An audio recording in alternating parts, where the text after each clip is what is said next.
السلام علیکم، چینل میں خوش آمدید۔ ایک اور نئی ویڈیو کے ساتھ آپ کی خدمت میں حاضر ہیں۔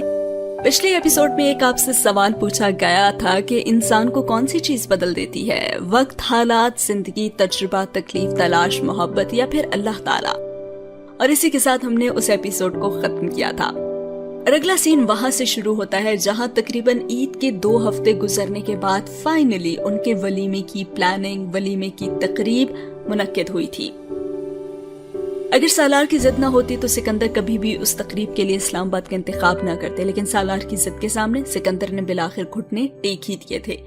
وہ ولیمے کے بعد 2 ہفتوں کے لیے بہماس گئے تھے۔ پاکستان سے باہر سالار کے ساتھ امامہ کا یہ پہلا سفر تھا۔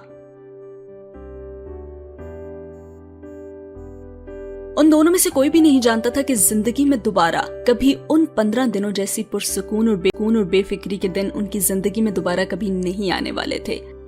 وہ زندگی میں اس سے زیادہ خوبصورت جگہوں پر اس سے زیادہ سہولت کے ساتھ جاتے، تب بھی زندگی کے ان دنوں کو واپس نہیں لا سکتے تھے۔ جب ان دونوں کے درمیان رشتہ نیا تھا لیکن تعلق پرانا تھا، جب ایک دوسرے پر اعتماد زیادہ نہیں تھا لیکن توقعات اور امیدیں بہت تھیں، اور جب ان دونوں کے درمیان ابھی شکایتوں اور تلخیوں کی دیواریں کھڑی نہیں ہوئی تھی، زندگی ایک دوسرے سے شروع ہو کر ایک دوسرے پر ہی ختم ہو رہی تھی۔ سالار نے بینک اور اس سے متعلقہ کاموں کو تقریباً 15 دنوں کے لیے اپنی زندگی سے نکال دیا تھا، اور ایک سیل کے آف رہنے سے ان کی زندگی میں حیران کن تبدیلی آئی تھی۔ ان کے پاس ایک دوسرے سے بات کرنے کے لیے بہت زیادہ وقت تھا، اور اس وقت میں سیل فون مداخلت نہیں کر پا رہا تھا۔ ایک دوسرے سے کہی جانے والی ساری باتیں بے معنی تھی، ساری باتیں بے مقصد تھی، اور ساری باتیں ضروری تھی۔ وہ دونوں ایک دوسرے کو اپنے بچپن، اپنے ماضی کے سارے قصے، ساری خوشگوار باتیں بتا رہے تھے جو ایسے ہی ٹرپس اور ریزورٹ سے جڑی ہوتی ہیں۔ سمندر کے پانی کے اس جھیل نما حصے پر بنے بہت سے رانچز میں سے ایک پر بیٹھے شفاف پانی میں نظر آتی مختلف قسم کی آبی مخلوقات کو دیکھتے ہوئے وہ ایک دوسرے کو دکھاتے انہیں پتہ نہیں کیا کیا یاد آ رہا تھا۔ پھر انہیں ہنسی کے دورے پڑے، بے وجہ ہنسی جس کا تعلق کسی چیز سے تھا ہی نہیں، صرف اس ذہنی کیفیت سے تھا جس میں وہ ان دنوں تھے۔ سالار بہماس پہلے بھی 2 بار آ چکا تھا، اور اس کے لیے وہ نئی جگہ نہیں تھی۔ وہ اسے لے کر ان تمام جگہوں پر جا رہا تھا جو سی فوڈز کے لیے مشہور تھیں، اور امامہ کو پہلی بار اندازہ ہو رہا تھا کہ اسے کس حد تک سی فوڈ پسند ہے۔ خود اس نے سالار کے اصرار اور دباؤ کے باوجود مچھلی کے علاوہ کسی دوسری چیز کو چکھنے تک کی ہمت نہیں کی تھی۔ ہم اپنے گھر میں اسی طرح کا ایک رانچ بھی بنوائیں گے۔ وہ اس صبح پھر لکڑی کے تختے پر آ کر پانی میں ٹانگیں ڈبوئے بیٹھے تھے جب امامہ نے کہا، اور سالار نے گردن موڑ کر اسے دیکھا، اور ایک لمحے کے لیے اسے مذاق سمجھا تھا، لیکن وہ بے حد سنجیدہ جھکی ہوئی پانی کو مٹھی میں لیے اچھال رہی تھی۔ کس پر بنائیں گے؟ سالار نے جیسے اسے کچھ یاد دلانے کی کوشش کی۔ جھیل پر۔ وہاں بلا کی سنجیدگی تھی۔ اور جھیل کہاں سے آئے گی؟ وہ ہکا بکا تھا۔ وہ تم بناؤ گے نا؟ وہ اسے دیکھ رہا تھا۔ اچھا، اور اس جھیل میں پانی کہاں سے آئے گا؟ امامہ نے ایک لمحے کے لیے سوچا۔ نہر کے ذریعے۔ وہ ہنس پڑا، لیکن امامہ نہیں ہنسی۔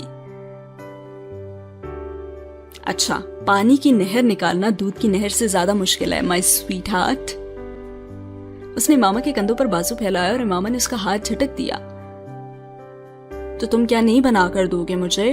وہ سوال نہیں تھا، دھمکی تھی۔ ہم یہاں آ جایا کریں گے نا، بلکہ اگلے سال میں تمہیں موریشس لے کر جاؤں گا، اور پھر اس سے اگلے سال مالدیپ۔ امامہ نے اس کی بات کاٹی۔ صاف صاف بتاؤ، تم مجھے جھیل بنا کر دو گے یا نہیں؟ امامہ، جھیل کیسے بنا کر دوں میں تمہیں؟ ہاں، یہ ہو سکتا ہے کہ ہم کسی ایسی جگہ پر گھر بنائیں جہاں قدرتی طور پر آس پاس اس طرح کا پانی ہو۔ سالار نے اسے ٹالنے کی کوشش کی۔ فی الحال تو وہ اسے صاف لفظوں میں اپنے ہنی مون ٹرپ کے دوران اور غیر رومانی باتوں کے درمیان یہ نہیں کہہ سکتا تھا کہ وہ عقل سے پیدل ہے اور جاگتے میں خواب دیکھ رہی ہے، اور وہ بھی احمقانہ۔ ہاں، یہ ٹھیک ہے۔ اس پر بروقت اثر ہوا تھا، اور سالار نے جیسے اطمینان کا سانس لیا۔ سالار، تم بہت اچھے ہو، امامہ نے اب اس کا ہاتھ پیار سے پکڑتے ہوئے کہا۔ امامہ یہ اچھا نہیں ہے، یہ بلیک میلنگ ہے، سمجھی؟ سالار نے ہاتھ چھڑائے بغیر گہرا سانس لے کر احتجاج کیا اور اس کے جھوٹ کو اس کے گلے کی ہڈی بنا رہی تھی۔ ہاں ہے تو، اس نے بڑے آرام سے کندھے اچکا کر ہنستے ہوئے کہا۔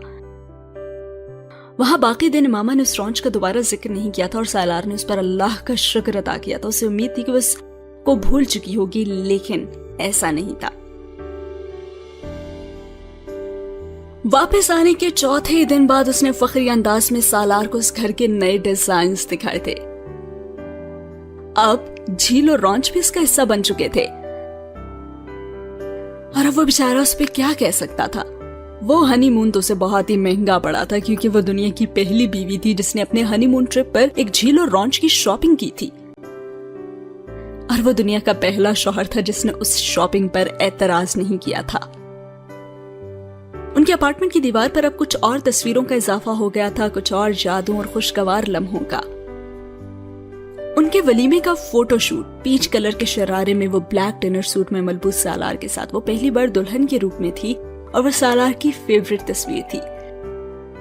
ان کے ہنی مون کی تصویریں جس میں وہ تقریباً ایک جیسی سفید ٹی شرٹس میں اور ایک بیچ پر کھڑے نظر آ رہے تھے، ان ساری تصویروں میں صرف ایک چیز کامن تھی، ان کے چہروں اور آنکھوں میں نظر آنے والی خوشی اور چمک، ان کے ہونٹوں پر موجود وہ مسکراہٹ جو ان تصویروں پر نظر ڈالنے والی کسی بھی پہلی نظر کو ایک لمحے کے لیے مسکرانے پر مجبور تو کر سکتی تھی۔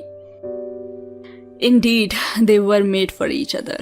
کم از کم وہ تصویریں ہر لحاظ سے یہ ثابت کرنے پر تلی ہوئی تھیں، اور ساتھ ہی یہ سین ہوا ختم۔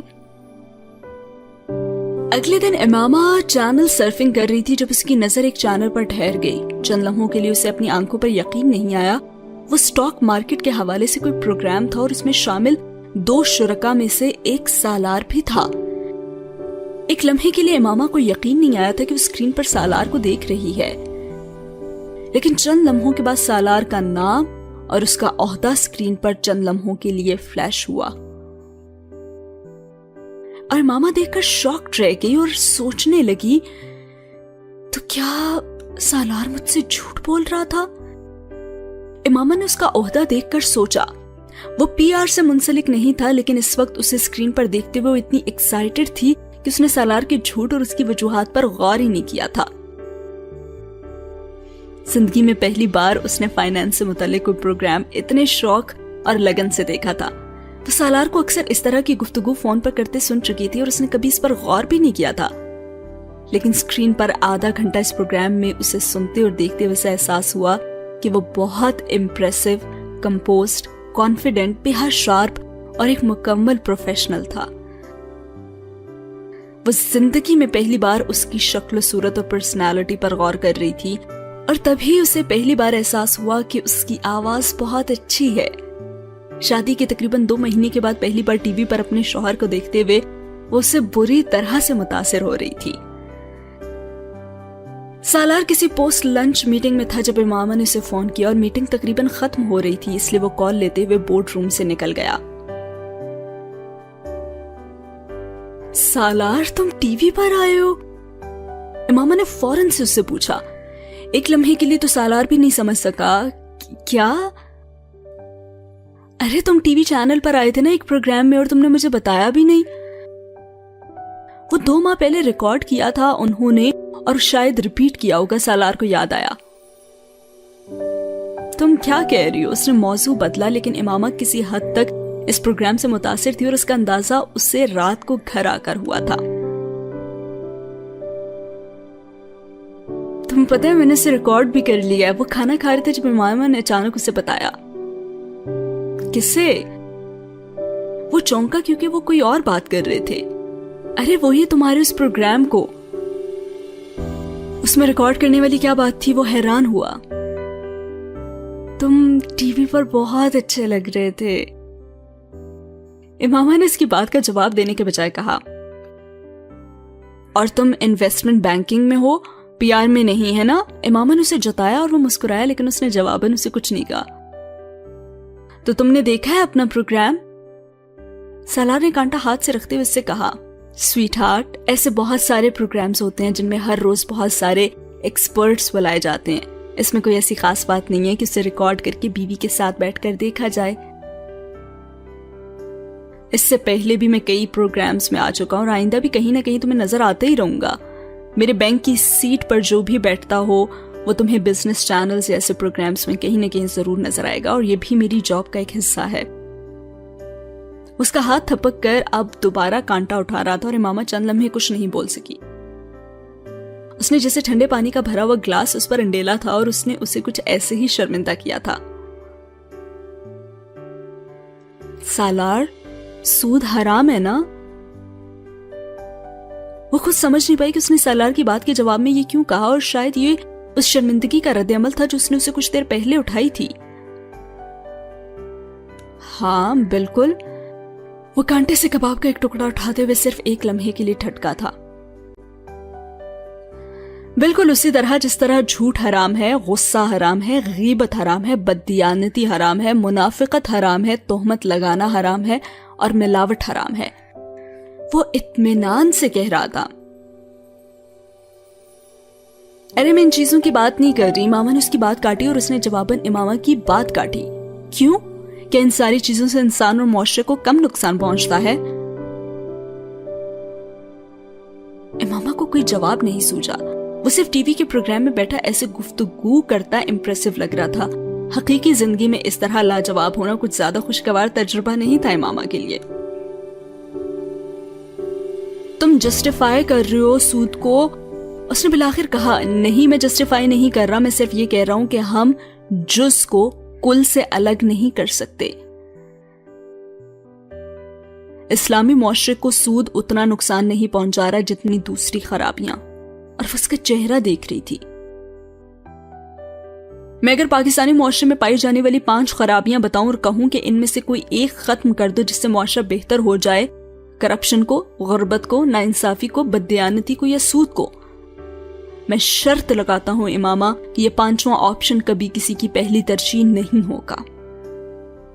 وہ چیلنج کر رہا تھا اور یہ چیلنج جیت بھی سکتا تھا کیونکہ وہ ٹھیک کہہ رہا تھا. وہ بھی پہلی 4 میں سے ہی کسی ایک خرابی کو ختم کرنا چاہے گی، اور امامہ نے دل ہی دل میں اعتراف بھی کیا تھا. اور سود صرف بینکنگ میں تو نہیں ہے. کوئی یوٹیلیٹی بل لیٹ ہوتا ہے تو اس پر سر چارج لگ جاتا ہے. اسکول یا کالج کی فیس لیٹ ہوتی ہے تو فائن لگ جاتا ہے. یہ بھی تو سود کی قسمیں ہی ہے نا. اس کے پاس اس کی توجہات کا کوئی جواب نہیں تھا. تو تم بینکنگ میں اس لیے ہو کیونکہ تم سود کو دوسری برائیوں جیسی ایک برائی سمجھتے ہو؟ امامہ نے بحث سمیٹنے کی کوشش کی. نہیں، میں اسے بہت بڑی لعنت سمجھتا ہوں. تو پھر میری سوچ سے کیا تبدیلی آ جائے گی؟ یہ سوچ لے کر ساری دنیا کے مسلمان بینک میں کام کرنا بند کر دیں گے اور دوسرے مذاہب کے لوگوں کے لیے راستے کھلے چھوڑ دیں گے کہ وہ آئیں اور ٹیک اوور کر لیں. ہماری اکانومی کو اپنی مٹھی میں لے لیں، جب چاہیں جیسے چاہیں ہمارا گلا دبا دیں. پاور اس کی جس کے پاس کیپیٹل. یہ جو فائنینشل سسٹم پوری دنیا میں چل رہا ہے نا، ویسٹ کا قائم کرتا ہے، دوسرے مذاہب کے لوگوں کا ہے. انہوں نے اسے بنایا ہے، پاپولرائز کیا ہے اور پوری دنیا میں پھیلا دیا ہے. تو ہم کہاں سو رہے تھے اس وقت ماما؟ ہمیں اتنی گن کھانی تھی تو پھر 200-300 سال پہلے کھاتے نا. سود سے پاک ایک متوازی سسٹم بناتے اور چلاتے اس کو، نہ کرتے ویسٹ کی تقلید، یا پھر اب کوشش کریں اس سب کو تبدیل کرنے کی. لیکن اس کے لیے بینکوں میں کام تو کرنا ہی پڑے گا نا. دنیا میں آج تک جو بھی جنگ جیتی گئی ہے وہ اسی نے جیتی ہے جو میدان میں تلوار لے کر اترا ہے. میدان سے باہر کھڑے لوگوں نے بڑی سے بڑی گالیاں بھی دی ہوں تو بھی جنگ ملامتوں اور مذمتوں سے کبھی نہیں جیتی جاتی. تو میں اپنی مہارت سے تلوار کا کام لینا چاہوں گا. میری زبان شاید اتنی مؤثر نہ ہو. اور امامہ اسے الجھی ہوئی نظروں سے دیکھتی رہی. سود کے بارے میں یہ ان کی پہلی بار بحث ہوئی تھی اور اس بحث کو تقریباً جیت ہی گیا تھا. ساتھ ہی یہ سین ہوا ختم. اگلا سین کچن سے شروع ہوتا ہے. رمضان میں تو ویسے امامہ نے کوئی کام نہیں کیا تھا اور اس کے فوراً بعد بھی امامہ کو کھانے پکانے کا کوئی خاص اتفاق تو ہوا نہیں تھا. لیکن اب وہ اس کے لیے باقاعدہ طور پر گھر کا کھانا بنانے لگی تھی. وہ سی فوڈ کے علاوہ کسی خاص کھانے کا شوقین نہیں تھا اور امامہ کو تو سی فوڈ شدید ناپسند تھا. اس کے باوجود وہ ہفتے میں 1-2 بار ڈبوں میں بند سی فوڈ کے بجائے بازار سے تازہ سی فوڈ لا کر پکانے لگی تھی. سالار کو کھانے میں بھی کبھی دلچسپی نہیں رہی تھی اور نہ ہی کبھی اس کی یہ خواہش رہی تھی کہ کوئی اس کے لیے کھانے کے لوازمات کا اہتمام کرے یا اسے پیش کرتا پھرے، لیکن اسے اندازہ بھی نہیں ہو پا رہا تھا کہ کتنے غیر محسوس انداز میں وہ امامہ کے ہاتھ کے کھانے کا عادی بھی ہونے لگا تھا۔ امامہ اس کے رات کو بہت دیر سے گھر آنے پر بھی اسے تازہ چپاتی بنا کر دینے کی عادی ہو گئی تھی، اور سالار نے زندگی میں کبھی کہیں ایسی چپاتی نہیں کھائی تھی، کسی کے گھر پر بھی نہیں، نرم، خوشبودار، ذائقے دار اور تازہ۔ کسی بھی ڈنر ٹیبل پر چپاتی کا پہلا لقمہ منہ میں ڈالتے ہی اسے امامہ یاد آتی تھی، اور اس کے ہاتھ کی بنی ہوئی چپاتی کسی سالن، چٹنی یا سلاد کے بغیر بھی بڑی جوش کے ساتھ کھا سکتا تھا۔ وہ ناشتے میں 2 سلائس، 1 انڈا کھا کر اور چائے یا کافی کے 1 کپ کے ساتھ بھاگ جانے والا آدمی تھا۔ اور اب زندگی میں پہلی بار ناشتے کا کوئی مینیو ہونے لگا تھا۔ انڈا تلے ہوئے یا ابلے ہوئے کے بجائے مختلف قسم کے آملیٹ کی شکل میں ملنے لگا تھا۔ بعض دفعہ پراٹھا ہوتا، ڈبے کے جوس کی جگہ تازہ جوس کے گلاس نے لے لی تھی، اور لنچ کے لیے گھر کے بنے ہوئے سینڈوچز اور سلاد ہوتے۔ وہ آفس میں سب کی طرح ایک فاسٹ فوڈ سے آنے والے لنچ پیک کا عادی تھا، وہ اس کے ساتھ ہی کمفرٹیبل تھا۔ شروع میں تو وہ امامہ کے اصرار پر کچھ بے دلی سے اس لنچ پیک کو گھر سے لاتا تھا جو امامہ اس کے لیے تیار کرتی تھی، مگر آہستہ آہستہ اس کی ناخوشی ختم ہونے لگی تھی۔ وہ گھر کا کھانا تھا، بے حد ویلیوبل تھا، کیونکہ اسے بنانے کے لیے صبح سویرے اٹھ کر اس کی بیوی اپنا کچھ وقت صرف کرتی تھی۔ بھوک وہ بازار سے خریدے گئے چند لقموں سے بھی مٹا لیتا، لیکن وہ لقمے اس کے دل میں گھر میں بیٹھی ایک عورت کے لیے شکر کا احساس پیدا نہ کرتے، جسے وہ ہر روز اس وقت محسوس کرتا جب بینک کے کچن سے کوئی اس کے لنچ کو گرم کر کے اس کے ٹیبل پر لا کر رکھتا تھا۔ وہ پانی کے اس گلاس کا بھی اسی طرح عادی ہونے لگا تھا جو وہ ہر روز اس کے گھر میں داخل ہونے پر اسے لا کر دیتی تھی۔ کافی یا چائے کے اس کپ کا بھی جو وہ دونوں رات کے کھانے کے بعد ٹیرس پر بیٹھ کر پیتے تھے، اور گرم دودھ کے اس گلاس کا بھی جو وہ رات کو سونے سے پہلے اسے دیا کرتی تھی، اور جسے وہ شروع میں ناگواری سے گھورا کرتا تھا اور کہتا تھا میں تو دودھ نہیں پیتا، اور جب اس نے پہلی بار گرم دودھ کا گلاس اسے دیا تو اس نے بے حد شائستگی سے بتایا تھا۔ کیوں؟ جواباً اس نے اتنی حیرت کا اظہار کیا کہ وہ کچھ شرمندہ سا ہی ہو گیا۔ ویسے ہی مجھے پسند نہیں ہے۔ مجھے تو بڑا پسند ہے، تمہیں کیوں نہیں پسند؟ مجھے اس کا ذائقہ اچھا نہیں لگتا۔ وہ ایک لمحے کے لیے سوچ میں پڑ گئی۔ ہاں تو کوئی بات نہیں، میں تمہیں اس میں اوولٹین ڈال دوں گی نا۔ سالار نے اس کے جواب کو مکمل ہونے سے پہلے گلاس اٹھا کر پی لیا تھا۔ وہ زہر پی سکتا تھا لیکن اوولٹین نہیں، اور یہ اسے اندازہ ہو گیا تھا کہ وہ دودھ پیتی تھی، اس لیے اسے بھی دودھ پینا پڑنا ہی تھا۔ دودھ کے فوائد سے بہرحال اسے کوئی دلچسپی نہیں تھی جو امامہ اس وقت اسے بتا رہی تھی۔ امامہ اپنے گھر میں مردوں کا جس طرح سے خیال رکھتی تھی وہ بھی اسی طرح اس کا خیال رکھنا چاہتی تھی۔ یہ عادتاً تھا، خصوصاً نہیں، اور اسے یہ توقع نہیں تھی کہ وہ خیال کہیں پہ رجسٹر ہو رہا ہوگا، کیونکہ ہر عورت کی طرح وہ بھی یہی سمجھتی تھی کہ اس کے ان تمام کاموں کو حق سمجھ کر لیا جا رہا ہے، کیونکہ ہر مرد کی طرح سالار بھی تعریف نہیں کر پا رہا تھا۔ ہر مرد کی طرح اس کے لیے بھی I love you کہنا آسان تھا، بجائے یہ کہنے کے کہ جو تم میرے لیے کرتی ہو اس کی مجھے بہت قدر ہے، اور ہر مرد کی طرح وہ بھی اس احساس تشکر کو تحائف اور پیسے سے ریپلیس کر رہا تھا۔ لیکن جو بھی تھا، امامہ کے لیے تو زندگی بدل چکی تھی، بدل گئی تھی یا بہت عرصے کے بعد پھر شروع ہوئی تھی۔ مارکیٹ میں سالار یا نوشین کے ساتھ پھرتے چیزوں کو دیکھتے وہ عجیب سے احساسات کا شکار ہو رہی تھی۔ یہ احساس کہ وہ جن چیزوں کو دیکھ رہی ہے وہ انہیں اب خریدنے کے قابل ہے، اور یہ احساس کہ اب ایک ایسی جگہ ہے جہاں وہ ان چیزوں کو اپنے لیے رکھ سکتی ہے، کیونکہ وہ ڈاکٹر سبتے علی کا گھر نہیں یا ہاسٹل نہیں، نہ ہی سیدہ اماں کا گھر تھا، بلکہ یہ اس کا اپنا گھر تھا، اور یہ کسی بھی نعمت سے کم نہیں تھا۔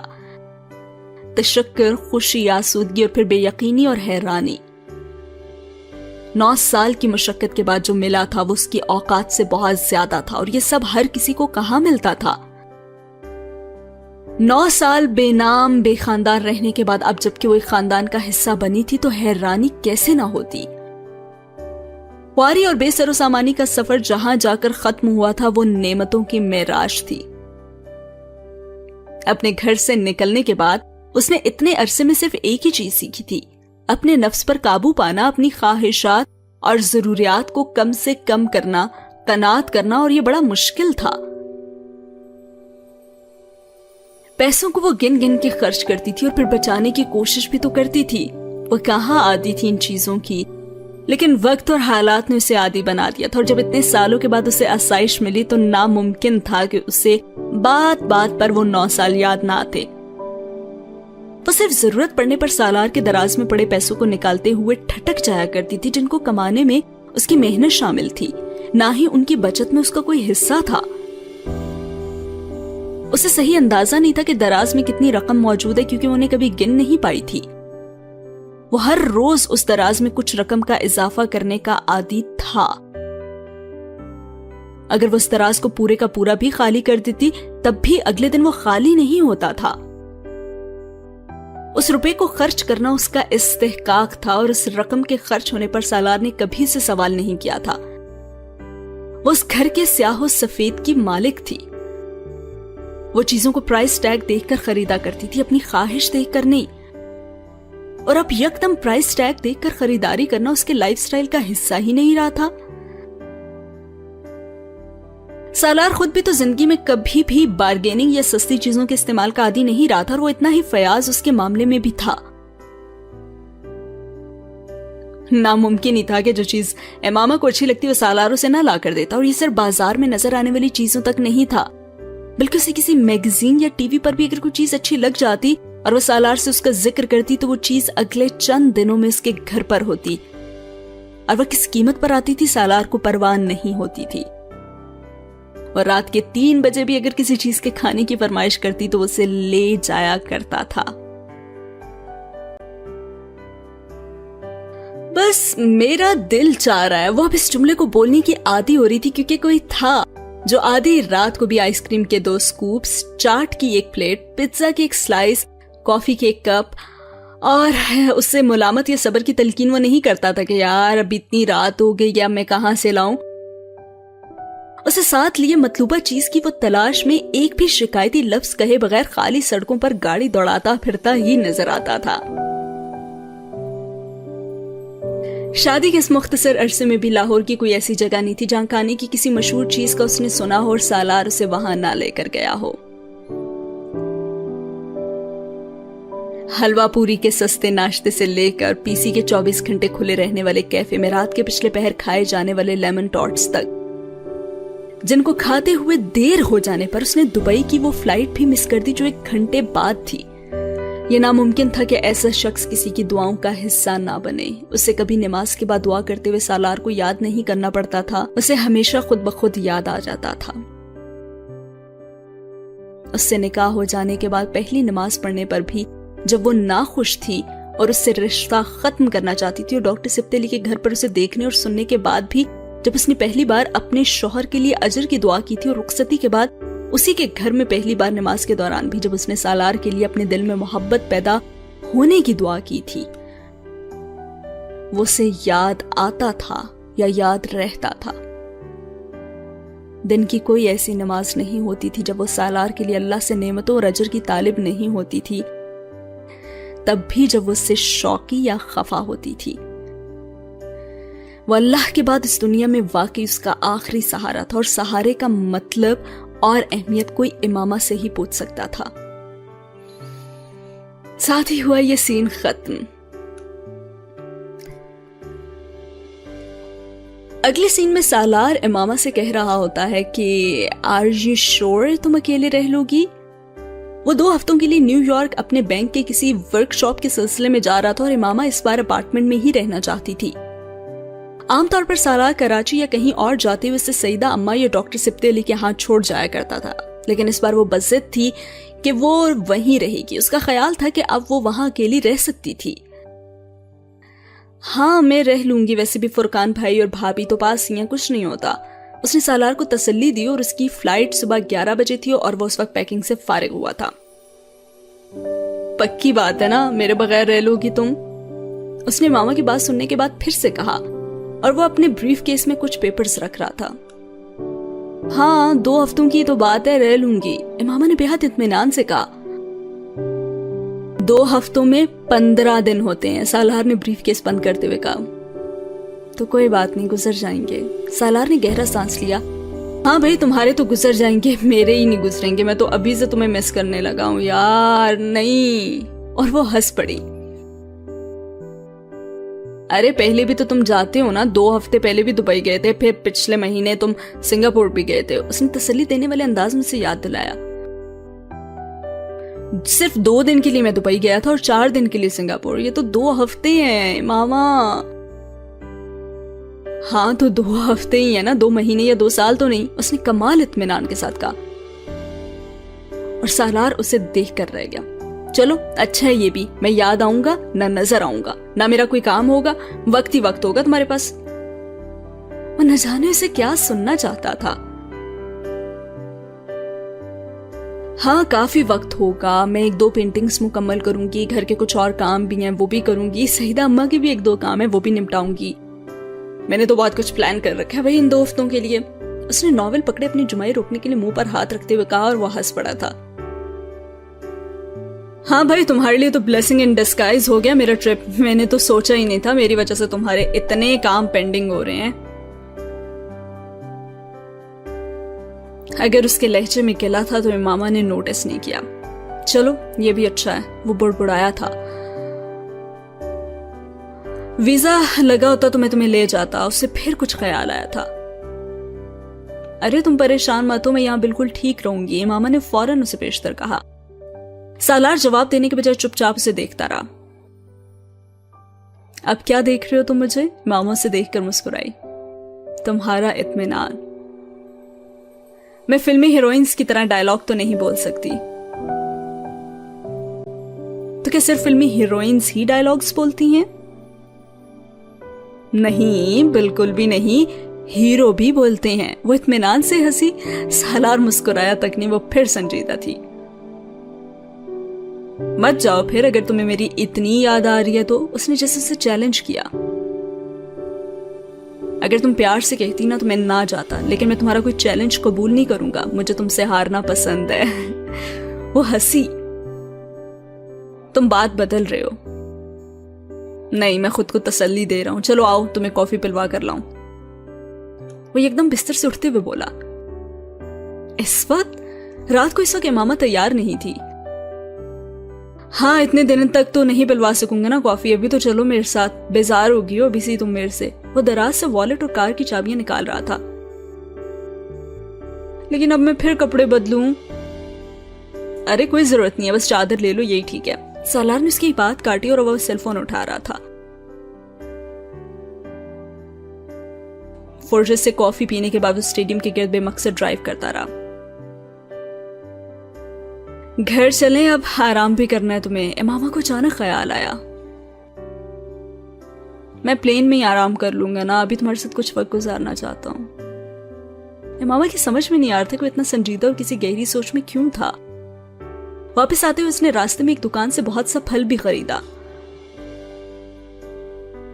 اتنا کیوں خرید رہے ہو؟ یہاں تم ہوگے نہیں تو اتنا پھل خریدنے کی ضرورت کیا ہے؟ امامہ حیران ہوئی۔ بھائی تمہارے لیے خرید رہا ہوں، شاید پھل کھاتے ہوئے تمہیں میں یاد آ جاؤں۔ اس نے مسکراتے ہوئے کہا تھا۔ یہ پھل کھانے کے لیے شرط ہے۔ وہ بے اختیار ہنسی۔ نہیں، امید ہے۔ امامہ تم مجھے واقعی بہت یاد آؤ گی۔ امامہ سے دیکھ کر رہ گئی۔ واقعی اسے سمجھ نہیں آ رہا تھا کہ 2 ہفتے کا ٹرپ اتنا لمبا تو نہیں کہ اس پر کسی قسم کی اداسی کا اظہار کیا جائے۔ کم از کم سالار سے وہ اس طرح کی جذباتیت کی توقع نہیں کر رہی تھی۔ لیکن وہ بھی مرد تھا، اپنی فیلنگز اپنے دل میں چھپائے رکھتا تھا، اظہار نہیں کرتا تھا، لیکن دوری پر تو انسان کو محسوس ہوتا ہی ہے، اور اس وقت وہ اس چیز کو بہت شدت سے محسوس کر رہا تھا۔ اور اسی کے ساتھ یہ سین ہوا ختم۔ امامہ سالار کے بغیر یا پھر سالار امامہ کے بغیر کیسے گزاریں گے اتنے دن؟ جانیے گا اگلی ایپیسوڈ میں۔ اور آج کی ایپیسوڈ کیسی لگی کامنٹ باکس میں ضرور بتائیے گا، اور چینل کو سبسکرائب کرنا بالکل نہ بھولیے گا۔ ملتے ہیں اگلی ایپیسوڈ میں، تب تک کے لیے اللہ حافظ۔